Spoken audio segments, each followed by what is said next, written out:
Friends, आज हम NCERT classes का जो सीरीज का जो चैप्टर है, ये grass roots of democracy part one, उसको मैं आपके साथ डिस्कस करूंगा।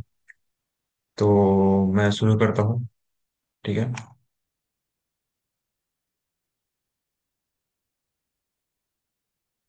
जो एनसीईआरटी बुक में, टेक्स्ट बुक में आपका दिया हुआ है, जिससे आपका इस चैप्टर शुरू होता है, जो कोड दिया हुआ है वो महाभारत से लिया हुआ। आप सभी ने महाभारत का स्टोरी सुना ही होगा। ठीक है।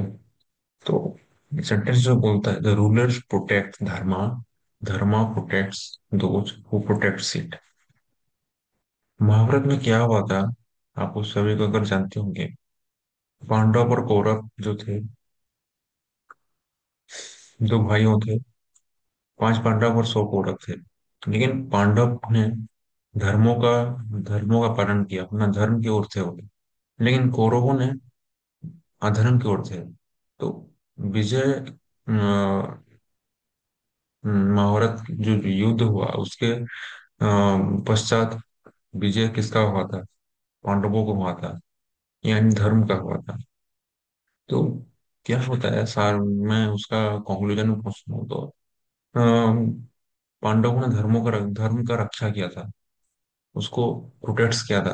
तो धर्म ने उनको एंडिंग में उनको प्रोटेक्ट किया और उनको विजय दिलाई थी। तो ये बोलता है, ruler protect Dharma and Dharma protects those who protects it. ठीक है। हम आगे जाते हैं। हम जो इंसान हैं, हम एक कम्युनिटी में बिलोंग करते हैं, उस कम्युनिटी में हम रहते हैं। क्योंकि ह्यूमन एक सोशल एनिमल है। तो एक कम्युनिटी में वो रहता है। ठीक है। When a large number of people live together, there can be disagreement and disorder. जब कई लोग रहेंगे कम्युनिटी में, तो उनमें तो मतभेद, कुछ उतार चढ़ाव तो आएंगे सोसाइटी में। And rules become necessary to maintain order and harmony in society. तो बहुत सारे लोग हो जाएंगे अगर, तो उनको मेंटेन करने के लिए कुछ ऑर्डर, कुछ रूल, कुछ हार्मोनी सोसाइटी में होना भी बहुत जरूरी हो जाता है। सो सोसाइटी में कुछ रूल्स होते हैं जिनको फॉलो किया जाता है। जैसे कि स्कूल्स में, जैसे हम स्कूल्स जाते हैं तो टीचर हमारे लिए कुछ बाउंड्री, कुछ लिमिट सेट करते हैं, कुछ रूल्स करते हैं जिसको स्टूडेंट्स हम फॉलो करते हैं। ठीक है। तो आप अगर एग्जाम भी दे रहे होंगे तो उसमें कुछ रूल्स होगा, कुछ सर्टेन रूल्स होता है जिसको फॉलो करते हैं। ट्रैफिक में भी रूल्स होते हैं जिसको हम ट्रैफिक रूल्स कहते हैं, उसको ड्राइवर फॉलो करता है जब वो रोड पे होता है। ठीक है। उसी तरह बहुत सारे फैक्ट्रियों में, जॉब सेक्टर में भी एम्प्लॉय जो होते हैं वो अपना ओनर का रूल्स फॉलो करते हैं, बनाया हुआ रूल्स की तुम कैसे कंपनी में काम करोगे, कुछ जो रूल्स बनाया होगा कंपनी ओनर ने उसको फॉलो करोगे। ठीक है। ये सब जानना जरूरी था। ठीक है। तो अब आते हैं, रूल्स बनाता कौन है, और मान क्यों क्यों बनाते हैं रूल्स, क्यों जरूरी है, और ये बनता कैसे है। तो इसको समझने के लिए जो सिस्टम पहले से है, गवर्नेंस, इसको समझेंगे। इससे पहले समझते हैं एनसीईआरटी में कुछ दो दिया हुआ है, दो इमेज दिया हुआ है, इसको समझते हैं पहले। देखिए इसमें, देखिए सेकंड पिक्चर में देखिए, ये रोड है ना, ये रोड है। इसमें लोगों ने देखो कैसे, मतलब गाड़ी उधर से उधर जा रहा है, सिस्टमेटिक से कोई जा भी नहीं रहा है। अंदर बहुत सारे लोग पैदल से जा रहे हैं, बीच से जा रहे हैं, गाड़ी इधर से जा रही है, उधर से जा रही है, साइकिलिंग कर रहे हैं लोग। ठीक है। इसमें क्या हो सकता है? कोई सोच रहा है इसमें क्या होगा? इसमें ये हो सकता है जैसे गाड़ी एक्सीडेंट हो सकता है, कोई बीच से लोग जा रहे हैं तो एक्सीडेंट में डेथ हो सकता है, बहुत लोगों का बहुत नुकसान हो सकता है। ठीक है। अगर अगर इसको हम एक रूल्स सेट करते हैं, ट्रैफिक रूल्स जिसको हम कहते हैं, तो पहले नियम को आइए आप। इसमें क्या होगा, ये जो फाइट फाइट सा दिख रहा है आपको चारों ओर, इसे ये इसको बोलते हैं जेब्रा क्रॉसिंग। इसमें इसमें हम सिर्फ चल सकते हैं, चलने के लिए मतलब अगर गाड़ी आ भी जाए तो हम आराम से इसमें चल चल भी सकते हैं, क्योंकि गाड़ी रुक जाता है इसको देख के।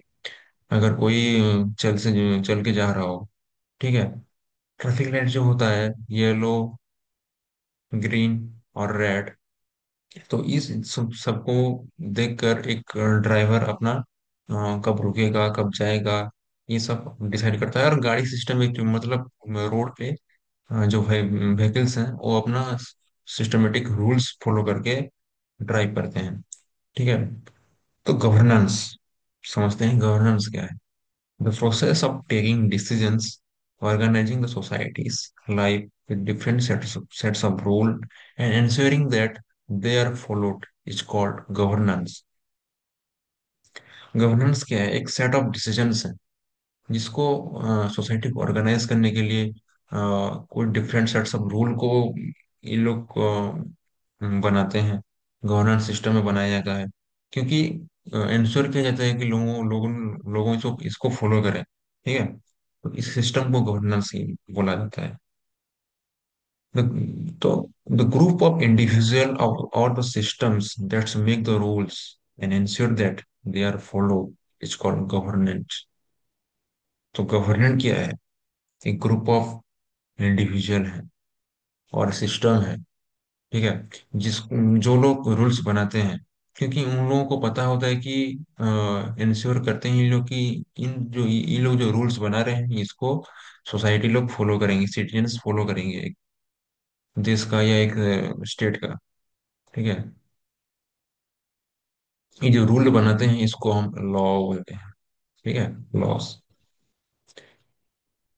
गवर्नमेंट हम समझ लिए, इसका थ्री ऑर्गन्स होता है, थ्री पार्ट होता है इसका।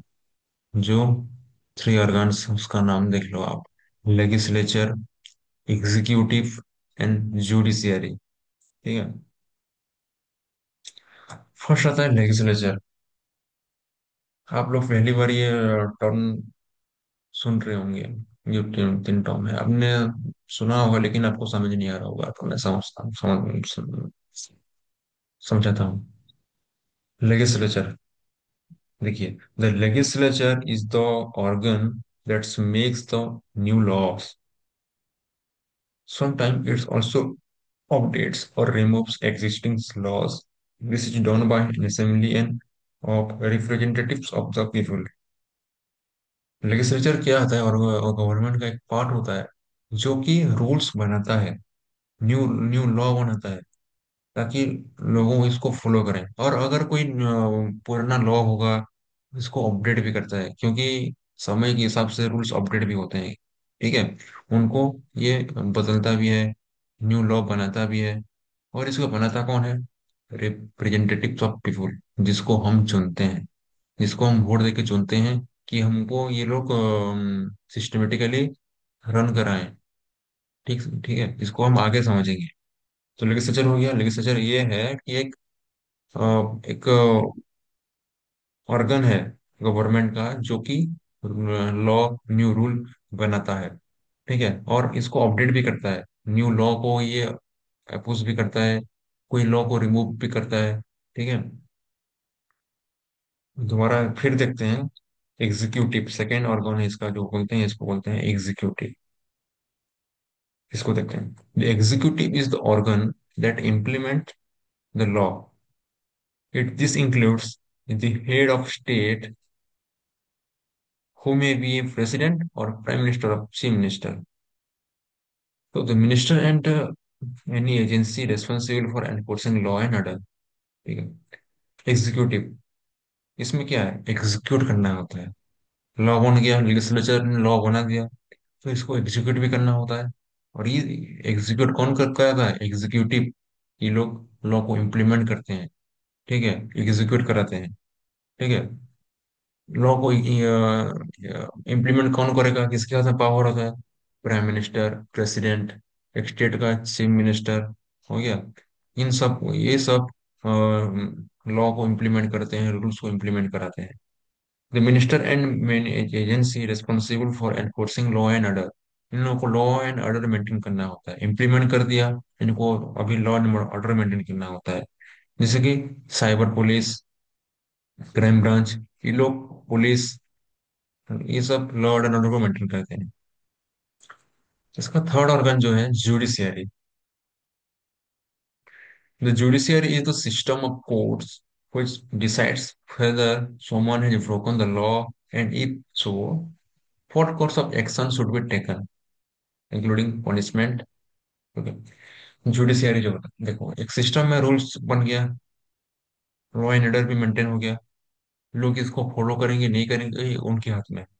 तो कुछ लोग इसको लॉ को अगर फॉलो नहीं करेंगे, अगर कोई लॉ को तोड़ेगा, रूल्स को तोड़ेगा, तो उनके लिए भी एक सिस्टम बनाया हुआ है जो कि उनको न्याय देगा, उनको पनिशमेंट देगा। अगर कोई गलती की होगी, कोई लॉ तोड़ा होगा तो ठीक है, उनको पनिशमेंट मिलता है। Sometimes it also examine whether a decision taken by the executive is right, or whether a law passed by the legislature is well conceived and fair to all.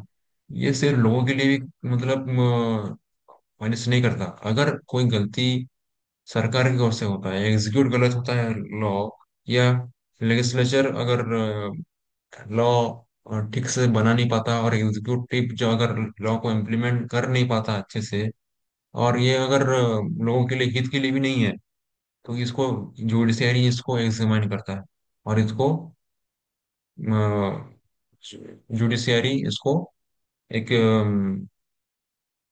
Punish करता होगा, मतलब पनिश करता है और उसको ठीक करता है। ठीक है, ये तीन अगर ऑर्गन हो गए, समझ में आ गया आपको? इसका तीन ऑर्गन है, जैसे legislature, executive and judiciary. Then separation of power. एक अच्छे गवर्नेंस में, अच्छे गवर्नेंस में तीन ऑर्गन सेपरेट होते हैं, और इन लोगों का काम अलग अलग होता है, लेकिन ये दोनों इंटरेक्ट विथ ईच अदर। ये दोनों, ये तीनों, तीन ऑर्गन जो हम देखे पहले, क्या, लेजिस्लेचर, एग्जीक्यूटिव एंड जुडिशरी, इन लोग interact with each other and work together.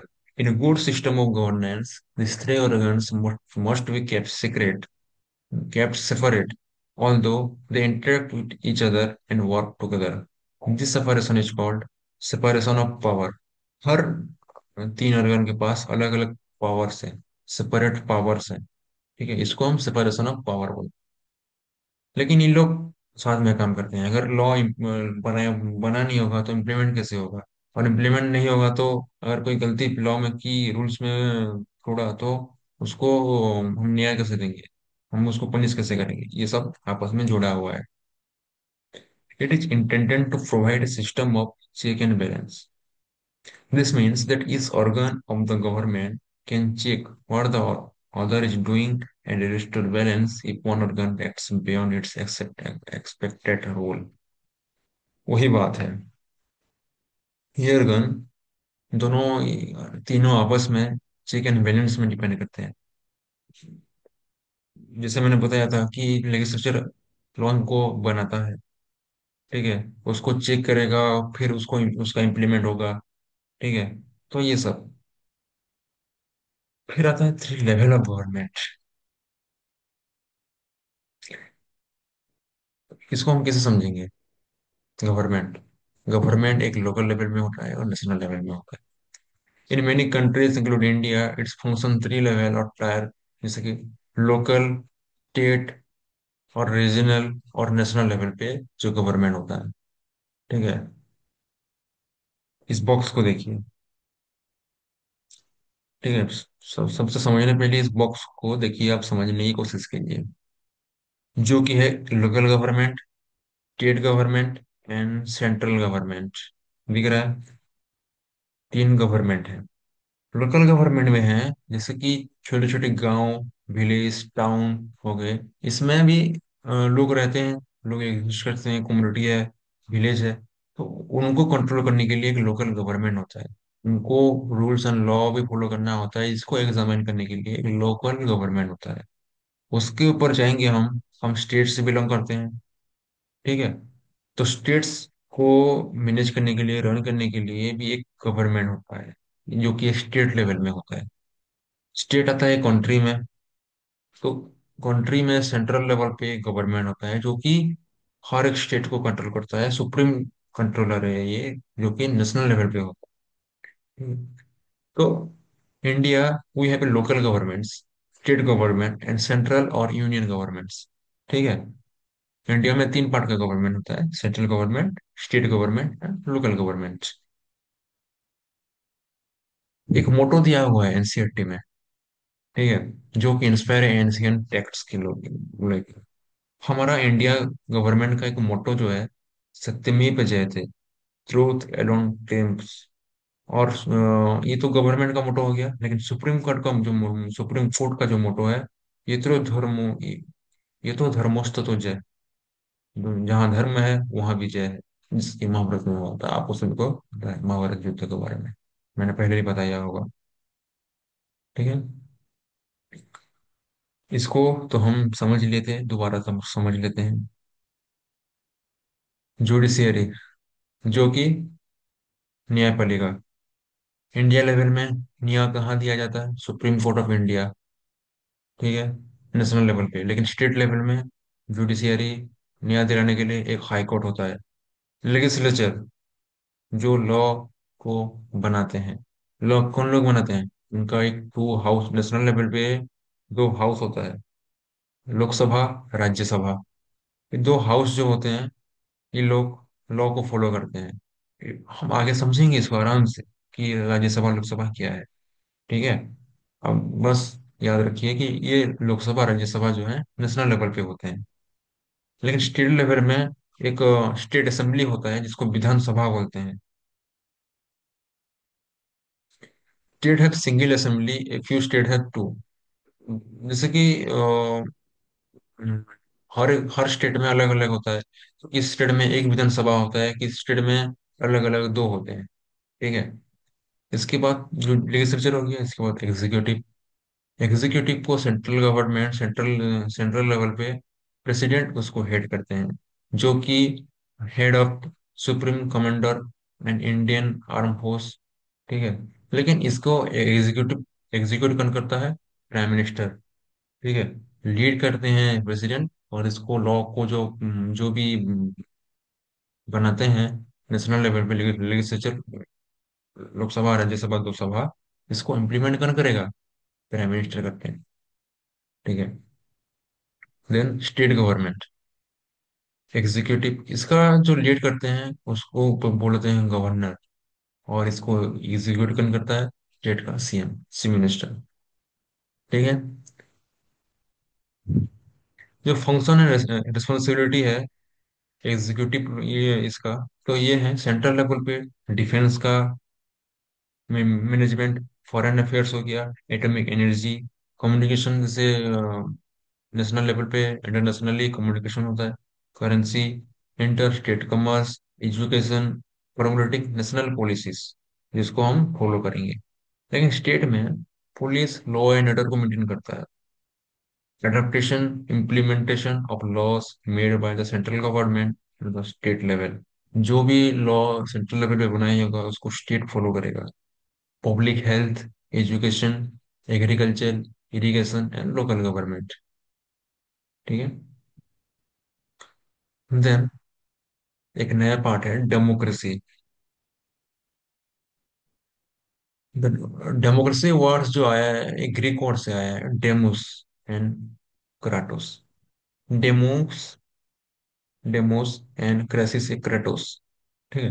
Demos का जो मतलब होता है पीपुल, ग्रीक में डेमोस का जो मतलब होता है वो पीपुल, लेकिन क्राटोस का मतलब होता है रूल और पावर। सो डेमोक्रेसी को अगर समझेंगे, इसको बोलते हैं रूल ऑफ द पीपल। ठीक है। शासन तो करेंगे जो लीडर होंगे, जिसको हम चुनेंगे, लेकिन लोगों के लिए ही तो वो लोग आ रहे हैं। हम लोगों ने तो उसको चुन उन लोगों को चुनते हैं ना। ठीक है। ठीक है। At the state or national level, through elections, people vote for representatives who will be elected member of their respective assembly। मैंने बताया था कि हम लोग लोगों को वोट, इलेक्शन के माध्यम से लोगों को चुनते हैं, अपना रिप्रेजेंटेटिव को चुनते हैं। स्टेट और नेशनल लेवल पे इलेक्शंस होते हैं। ठीक है। तो हाँ, तो जो हम इलेक्ट करते हैं और अपना अपना असेंबली में इलेक्ट होते हैं, जैसे कि मेंबर ऑफ लेजिस्लेटिव असेंबली, जो कि स्टेट लेवल पे हम इलेक्शन होता है, हम उसको चुनते हैं। ठीक है। फिर मेंबर ऑफ पार्लियामेंट, जो कि नेशनल लेवल पे होता है, नेशनल लेवल पे हम उसको चुनते हैं। मेंबर ऑफ पार्लियामेंट, इसको एमपी बोलते हैं। ठीक है। All this members discuss law problem and solution in the assemblies. ये जो एमएलए और एमपी होते हैं, जिन लोगों को हम चुनते हैं, ये लोग जाके लोकसभा राज्यसभा में, असेंबली में, ये लोग लॉ को डिस्कस करेंगे। क्या लॉ है, क्या प्रॉब्लम है, उसका सॉल्यूशंस क्या होगा, ये सब डिस्कस करते हैं। और डायलॉग डिबेट के माध्यम से ही लोग, मीडियम के माध्यम से ही लोग कंक्लूजन में पहुंचते हैं, रूल्स को इम्प्लीमेंट करने के लिए अपना बात रखते हैं ये लोग, एमपी और एमएलए। कहाँ पे? राज्यसभा और लोकसभा पे, जो असेंबली होता है। ठीक है। अगर हम एंडिंग के पार्ट को जाएं, इंडिया मॉडर्न डेमोक्रेसी है। अदर डेमोक्रेसी जो कंट्री है ना, इंडिया में उसी तरह है कि रिप्रेजेंटेटिव डेमोक्रेसी है, जहाँ पे हम लोगों को, हम जो सिटीजन्स हैं, वो लोगों को रिप्रेजेंटेटिव चुनते हैं इलेक्शन के माध्यम से। ठीक है। हमारे देश में जो 970 मिलियन वोटर हैं, 2024 के माध्यम से, एक साल पहले 970 मिलियन वोटर्स जो हैं, इसलिए इंडिया को हम वर्ल्ड वर्ल्ड के लार्जेस्ट डेमोक्रेसी कंट्री बोलते हैं। ठीक है।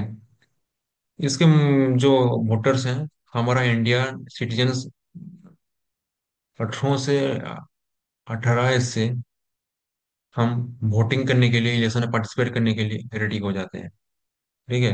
ये एक डाटा है, जो कि 2024 में 970 मिलियन वोटर्स थे। और ये वर्ल्ड का लार्जेस्ट डेमोक्रेसी है। और ये चीज को आप सब ध्यान रखना कि इंडियन सिटीजन्स जब 18 साल के हो जाते हैं, तो ये लोग डायरेक्ट एंट्री करते हैं इलेक्शन, वोट देने के लिए, हम अपना रिप्रेजेंटेटिव चुनने के लिए ये लोग काबिल हो जाते हैं। ठीक है। ये था एंडिंग। और दोबारा से अगर समराइज कर दूं मैं, ठीक है, दोबारा से अगर समराइज करते हैं तो देख लेते हैं कि मतलब गवर्नमेंट का 3 ऑर्गन्स होता है: legislature, executive, judiciary. Legislature law को बनाता है, एग्जीक्यूटिव एग्जीक्यूट करता है लॉ को, और जुडिशरी अगर कोई गलती हो भी गया लॉ में, बनाने में गलती होगी, तो उसको एग्जामाइन करता है, उसको ठीक कराता है। हो गया। हमने देखा 3 law of governments: local, national level पे, स्टेट लेवल पे कौन लीड करता है, कौन ये कर, स्टेट लेवल पे कौन लीड करता है, सेंट्रल लेवल पे कौन लीड करता है। फिर टाइप ऑफ गवर्नमेंट हम देख ली, फिर हम लोगों ने देखा डेमोक्रेसी क्या होता है। ठीक है। हम लोगों को समझ में आ गया होगा। तो आप जल्दी से कमेंट कर देना, कमेंट पे लिख देना अगर समझ में नहीं आया होगा। ठीक है। और चैनल को सब्सक्राइब कर देना। Thank you.